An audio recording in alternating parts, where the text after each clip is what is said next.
The reason I became a chef and started cooking in restaurants was because I wanted to cook Indian food, and I think my dreams were bigger than the reality of my skill set at the time. Cooking in restaurants was an avenue to be able to cook Indian food better. This is the Deep in the Weeds podcast. I'm Anthony Huckstep. We've talked before about migration patterns and their impact on the culinary landscape, and also how Indian cuisine is having its time in the sun in Australia. The breadth and depth of this incredible cuisine is beginning to emerge as one of the most exciting waves down under. Mischa Tropp is the owner of Toddy shop in Melbourne, Victoria. Mischa, how are you? Yeah, really good, mate. Thanks for having me. It's awesome to get you on the show. You've got an exciting little hole in the wall at the moment, Toddy shop. Tell us a little bit about it. So Toddy shop I've been planning a restaurant for 2 years now. I signed 4 heads of agreements. I bought another business that the landlord refused to transfer the lease. So when this site came up, I guess it was totally different to what I had planned. And you kind of have to make a restaurant around the space rather than deciding what you want to do before you find the space. And so Toddy shop was something I created around the space because being a small restaurant and being quite cozy, it needed something totally different than I had planned. And it's kind of nice to come full circle and cook Carolyn food again. Tell us a little bit about the space. You said it's small. Give us a sense of the scale. I didn't measure it when I took it over, but I recently measured it. It's 50 square metres. So it's small. We've got 20 seats with a bar and kitchen all in one little space. I have one chef in the kitchen, one person in the bar, and the two of them share their dishes. You've been in the news a bit sort of since you opened. What's it been like last couple of weeks since you opened? December was wild. I've done many different things over my career and I guess different styles of service, but I went into this restaurant. I was the only chef in the kitchen. I didn't know how busy it would be, how hard can serving 20 people out of a small kitchen be with one person. And I think the second week I did 650 covers over 5 days. And then the second week I did 750. I was like, man, I really underestimated what I could do out of this kitchen. You mentioned it's nice to be cooking Carolyn cuisine again. Tell us a little bit about it. It's a region or area in the southern point of India. Tell us about the food. Yeah, so I think first I'd say that Carolyn food was the start of my understanding of cooking proper Indian food. It's where my mum's from, and it's a culture that I didn't grow up around a lot, except for a few things that she would cook. And so when I started to go back to India and try and rediscover my heritage, that was where I started. So when I say full circle, it's coming back to where I started and the things that I was passionate about cooking even 8 years ago. And then obviously you start doing other things and move on. So Carolyn food, it's spicy. There's huge amounts of coconut. Pretty much everything I cook either has coconut oil, it's got roasted coconut, or it's got ground coconut, or it's got coconut milk in it. Everything has some amount of coconut in it. And then spice-wise, it uses multiple types of chili. Generally, the chilies I use here in Australia are a mixture of Guntur chili, Kashmiri chili, and then stud green chilies. And you bring a balance of different, astringency, of sweet and nutty flavors, or real punchy freshness from the green chilies. So it's got kind of it's not rich and creamy like other parts of India. It's very well balanced, and it has a big depth of flavor that people haven't really experienced, or people who haven't been to India haven't really experienced before. You mentioned that your mother is from there and you're inspired by that. Take us back to when you were young. Where did you grow up, and Tell us a little bit about some of the dishes that your mother did cook when you were young. Yeah, so I grew up in the eastern suburbs of Melbourne. So I think when I was Callista, Croydon, Mitcham, growing up, we just grew up in, I guess, Melbourne suburbia. So I grew up with all the kids out in the 90s. I went to like Croydon Hills Primary School, and culturally there wasn't a lot of Indian culture around at that time, and it definitely isn't celebrated in the way that it is now. So I think I wasn't aware of all the culture that I was around. Like my mum would do Baranatram dance, and I would go to that, and then she cooked a little bit of Kerala food. So like things like cabbage thoran, which is like a stir fried cabbage and coconut dish with like some light spices, or like okra pachadi, which is all, both of them are on the menu.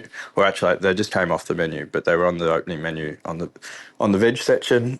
And then from time to time, she'd cook like some squid curries or like a fish curry. But these were things that she'd cook once every few weeks. It wasn't like a main part of our diet. When did you first sort of start getting interested in food and think of it as a potential career? I grew up in a kitchen from probably 5 or 6 years old. My dad was a hippie and was involved in the food scene as like that, that hippie alternative food scene that kind of grew up in like the 70s and 80s. So he had a wholemeal restaurant on Nicholson Street in the 80s, and then had yeah, long time ago. I think the guy who started Natural Tucker used to work for him and then went on to open Natural Tucker up on Nicholson Street. So he was involved in that more like organic alternative food space. And so I was always in the kitchen helping him prep. I used to get paid to peel pumpkin. I think I used to get paid $1 for every 10 kilos of pumpkin I'd peel. So I think my plan was originally to become a chef, and my dad kind of told me that I was an idiot and chefs work really hard and you didn't get paid very well. And so I went into business with him when I was like 16. And at the time, he would make gluten-free cakes and manufacture curries and soups and sell them to like cafes and restaurants around Melbourne. Places like David Jones, Myers used to buy stuff from him, and a bunch of other places. And so I was always around food, and he was totally wrong. Like, I worked way harder for the family business doing 80 to 100 hours a week and probably got less money anyway. But it definitely meant that when I started actually cooking in restaurants and learning to be a chef, I already had a background in food and had always done it. Was there any sort of lessons or advice that you took from your dad from those times that you sort of use now as a restaurateur? I think I have a big understanding of business. I ran all the finances on the family business from like 16 years old. So in terms of, yeah, so it allows you to run a business and not be scared by it, because that's what I grew up doing it. I think being a chef was more about giving me the skills to actually cook the food I wanted and run the business that I wanted, rather than actually needing to learn how to run a business. When did you move away from the family business and begin your own sort of journey? I burnt out, I think, around 22. A mixture of partying too much and like all of the being a young kid and I guess being in family business is challenging on relationships. So I ran away to London, and I managed a homeless charity, and I managed the kitchen in a homeless charity for a year, and then I managed some volunteers in another charity, Fair Share, redistributing surplus food to the food industry. And that was pretty much the first time I'd worked for someone else for more than like a week in my life. And then after that, I came back to Melbourne, and it was probably the first proper restaurant I worked in was at Host under Florian Ribble. And I remember I thought I knew everything. I'd grown up around food, and I pretty quickly learnt that I wasn't as good as I thought. I want to just quickly go back to the UK for a sec. Do you have any stories of what it was like immersed in sort of cooking and creating food for charities and being in that realm of hospitality as opposed to restaurants? Yeah, charities are amazing. Everything in a charity revolves around trying to do something for someone else, and money's not the main driver. It draws people in who are passionate about giving back to other people. The downside of that is that often money and understanding of running business and being efficient is not necessarily the strong suit of a charity. So having come from that, I remember I was still a bit of a little shit. I would run around and I'd party, and like I kind of took advantage of that. But at the same time, I I cut their budget in half within 6 months. I think I spent half their normal yearly budget and got more out of it just by like speaking to suppliers and cutting prices on things and getting deals, and made a big difference to how they ran their kitchen. So in terms of it's very satisfying coming into an environment like that with a different skill set and being able to create something that they wouldn't have otherwise had. After you returned to Melbourne, what were the sort of really key venues and people that you worked with that sort of helped you create a path for yourself? I'd say flow was the big one. Going into host and at the time thinking I knew a lot about food, definitely definitely was a big eye opener for me. And Flo is probably one of the most patient chefs I've ever met. Um, we all laugh about me going down on pans every weekend because like the whole menu had changed. But it was a big learning about being focused and being able to concentrate for long periods of time on one thing. I don't think I was very good at it for a long period of time. I think the first probably 4 years of cooking, I was scatterbrained. I could barely concentrate for an entire service. You mentioned a bit earlier about rediscovering or discovering your heritage and really diving into that world. What sort of triggered that? And take us on that journey that you went on. Yeah, so the reason I became a chef and started cooking in restaurants was because I wanted to cook Indian food, and I think my dreams were bigger than the reality of my skill set at the time. So starting cooking in restaurants was an avenue to be able to cook Indian food better. I guess at some point in my mid-20s, I was trying to discover myself a little bit and figure out who I was and what my identity was. And I guess work and food was an avenue that I took to figure that out. I went to India, I think, for the first time in 2014, and that was a big eye opener. And that I thought I knew a little bit about Indian food, and I realised that I kind of only knew like one little tiny bit that I'd grown up with, and I didn't actually really understand it at all. And so I think from that point onwards, I travelled to India at least once. Since then, I've been to India at least once a year, sometimes twice a year. I think that's a big part of why, even though I didn't grow up there, I understand the cuisine relatively well. Take us on one of the trips that you went on. Was there one in particular that really stood out that sort of captured it for you? Yeah, there was my second trip to India is probably, even now I would say that my grounding in cooking Kerala food all came from that trip. I jumped on a train from Mumbai, and I rocked up in Kerala. I had a month there planned to travel around by myself, and I didn't really know how I was going to learn how to cook Kerala food, except I just knew that I wanted to learn. And I'd jump online and I'd try and find places and contact people. And I found this family in Wayanad. They have a place called Little Home Resorts in Wynard. And their family also has Carolyn restaurants in Bangalore. And I sent them a message. I was like, "Hey guys, I know you guys run restaurants and cook food, and will you teach me how to cook Carolyn food?" And this guy Jerry, he was 22 years old, and kind of was like involved in the family business. Was like, "Sure."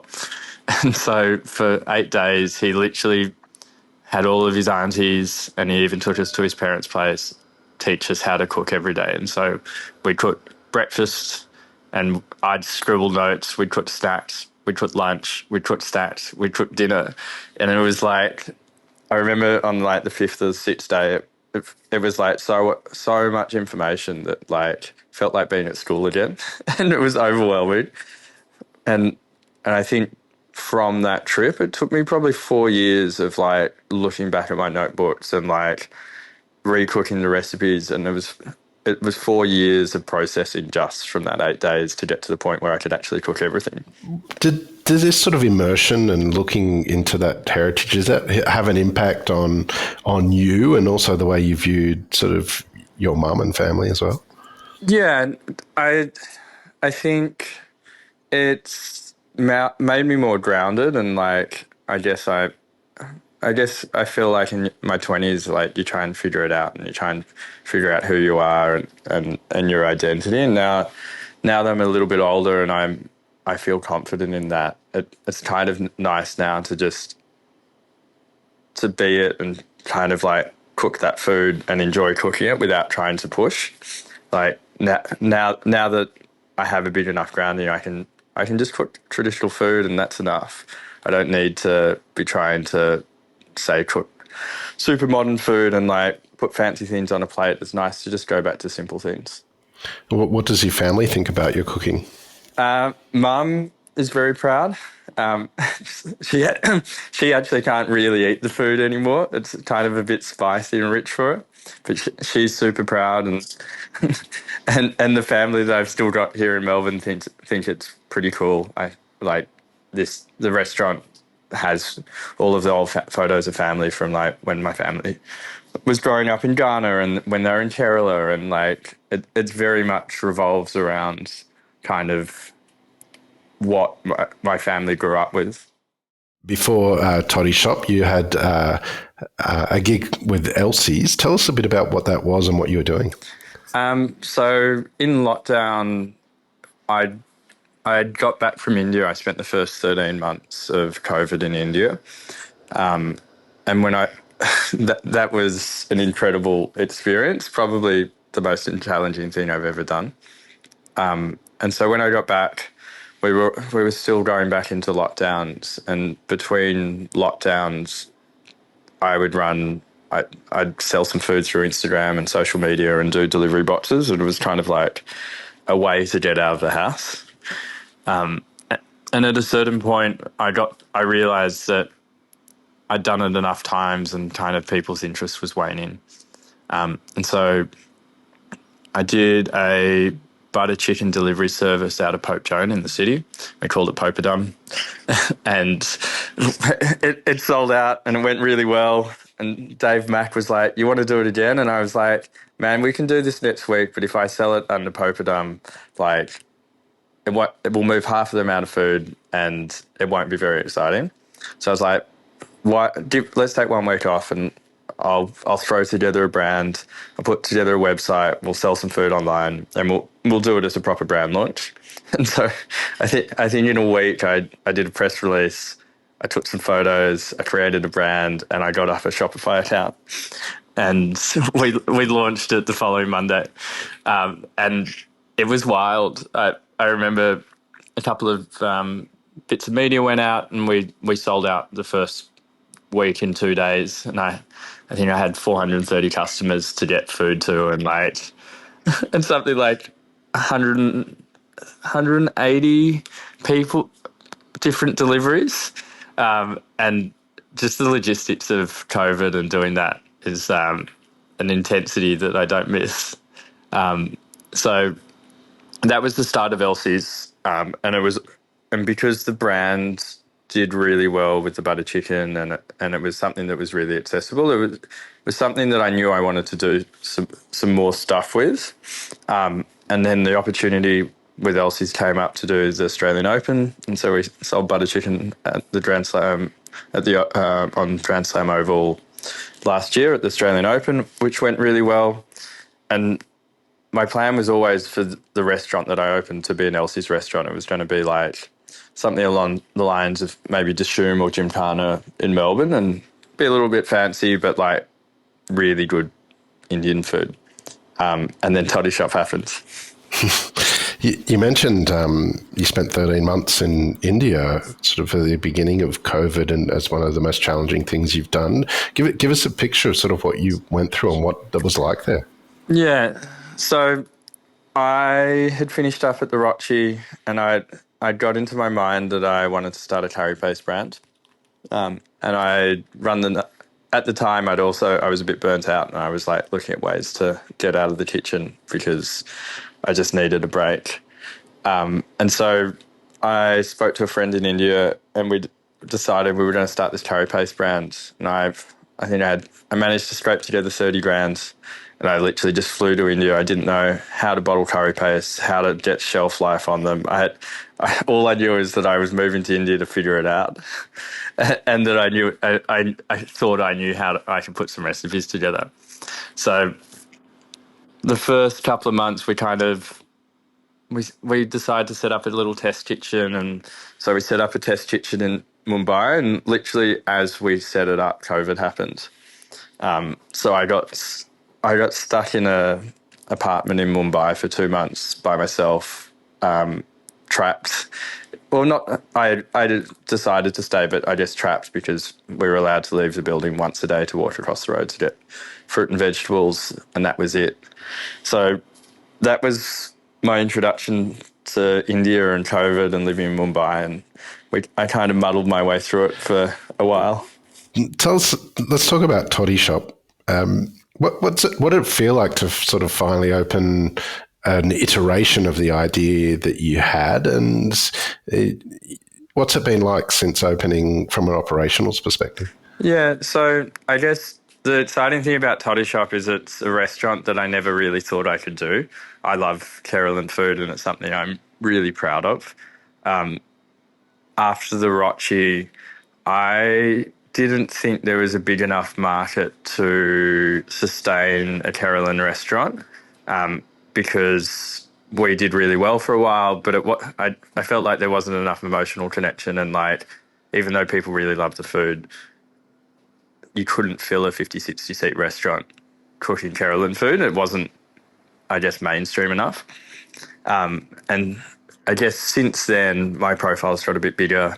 And this was a 20 seat restaurant where I didn't really need to take the risk of worrying about filling 20 seats. Like that, it's a space that I can do a niche cuisine and do it well, and people can roll in, and 20 seats is fine. So that was my approach to it, was to do a fun restaurant that without the stress of worrying how to fill it. And then I opened, and I was totally wrong. I guess you don't really know until you open these things. Identity-wise, it definitely feels like a little piece of India here in Melbourne in terms of like how it's painted, the branding, the menu. So there's definitely been a strong emotional connection to the Indian community. And it's also surprised me just how many locals and people around Melbourne really want to eat this food. Why do you think it's become so successful so quickly? I think there's probably two reasons. One is the identity. When we opened, toddy shops for the Indian community have a big emotional pull. So when you will have someone who sees toddy shop online, and an hour later they've driven down and they're here at the shop eating it because they're really excited to eat Carolan food. So in that sense, it's a really strong identity-wise. We get people, like even last weekend, there was a couple who drove up for Geelong to come eat, waited an hour in line because it was a Saturday night, and then with there was 4 of them, 2 kids and a couple, and they had a great time and literally had their meal, got an ice cream and drove back to Geelong. And so that's really powerful. And like when we opened, there were nights where 70-80% of our customers were Indian. And then the other part of it is, I guess I've built up a trust with the customer base over cooking Indian food for enough years that there's a customer base that trusts that what I'm cooking is good and they enjoy it. So that between those two, I think that's why it's worked the way it has. You've been amazing at sort of tapping into your heritage and identity and moving that into a brand that's successful. What sort of advice would you have for young operators looking to sort of create their own brand and identity in the market? I can only say what works for me. I don't think advice is only ever relevant for the people it's relevant to. So the things that work for me is I feel like doing the pop-ups and all of the events definitely allowed me to make a lot of mistakes around how I market myself, what food I cook, because you can have hits and misses when you're doing events and pop-ups, and people are a little bit more forgiving. And then that has allowed me to build out, I guess, an identity and menus that are sellable and bankable now. So that's one part. And then the other part is, I think, having some kind of emotional attachment. I think because restaurants have to do so much in terms of marketing these days, if you can have a brand that has some emotional connection to people, I think it goes a long way in terms of being able to market yourself. Well, you've built an incredible brand there. What sort of plans have you got for the next couple of years off the back of its success? I think the first thing now is to build out Toddy Shop and build a customer base so that we can be consistent throughout the year. I think that's the first step. Where I would love still to open an Elsie's restaurant, do something along. I feel like Australia is a long way behind the UK. We're probably 10 years behind in terms of the Indian restaurants that they open there. Like every high street has a modern Indian restaurant in London, and even the UK, there's Michelin-starred Indian restaurants. There's a South Indian one, and then there's a restaurant called Dharmika that's doing incredible food. I feel like the US is still a long way ahead, or started moving ahead of us as well.